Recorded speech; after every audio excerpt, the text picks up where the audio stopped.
மறைந்த முன்னாள் முதலமைச்சர் ஜெயலலிதா குறித்து அவதூறாக பேசிய அமைச்சர் தாமு அன்பரசன் பதவி நீக்கம் செய்யப்பட வேண்டும் என முன்னாள் அமைச்சர் ஆர். பி. உதயகுமார் தெரிவித்துள்ளார். மதுரையில் பேட்டியளித்த அவர், எப்போது தேர்தல் வந்தாலும் எடப்பாடி பழனிசாமி முதலமைச்சராக தேர்வு செய்யப்படுவார் எனவும் கூறினார். இந்த தமிழ்நாடு கண்டிராத முத்தான திட்டங்களை வாரி வாரி வழங்கியவர் புரட்சித் தலைவர் இதய அம்மா அவர். ஆகவே அம்மா அவர்களுக்கு அன்பரசன் சான்றிதழ் கொடுக்க வேண்டிய அவசியம் இல்லை, தேவையும் இல்லை. அதை அவர் திரும்ப பெற வேண்டும். முத்துவேல் கருணாநிதி ஸ்டாலின் அரசியல் நாகரிகத்தோடு அதை கண்டிக்க வேண்டும். அவர் அதை திரும்ப பெறவில்லை என்றால் அவர் அமைச்சர் பதவியிலிருந்து நீக்க வேண்டும். இது போன்று பேச ஆரம்பித்தால் தனிநபர் தாக்குதல்.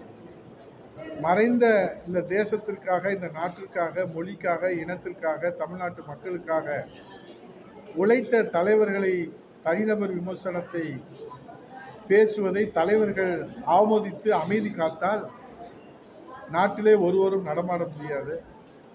முத்துவேல் கருணாநிதி ஸ்டாலின் கூட நடமாட முடியாது. இன்றைக்கு திட்டங்களின் மூலமாக, வளர்ச்சி திட்டங்களின் மூலமாக மக்களின், தமிழ்நாட்டு மக்களுடைய இதயங்களிலே நிறைந்திருக்கிற இயக்கம் அனைத்து இந்திய அண்ணா திராவிட முன்னேற்ற கழகம் முதலிடத்திலே இருக்கிறது. அந்த முதலிடத்திற்கான அறிவிப்பை தமிழ்நாட்டு மக்கள் எந்த வருகிற தேர்தல் எப்போது வந்தாலும் இந்த நாட்டுக்கு அதை மகத்தான புனித தீர்ப்பாக அறிவிப்பார்கள். புரட்சித் தலைவர் எடப்பாடியார் முதலமைச்சராக வருவார். முதல்வராக சரித்திரம் படைத்திட்ட, எளிய முதல்வராக இலக்கணம் படைத்திட்ட புரட்சித் தலைவர் எடப்பாடியார் அவர்கள் 2 கோடி தொண்டர்களுக்கு கொடுத்திருக்கிற அசைன்மெண்ட் தான் இன்றைக்கு டாக் ஆஃப் தி தமிழ்நாடு.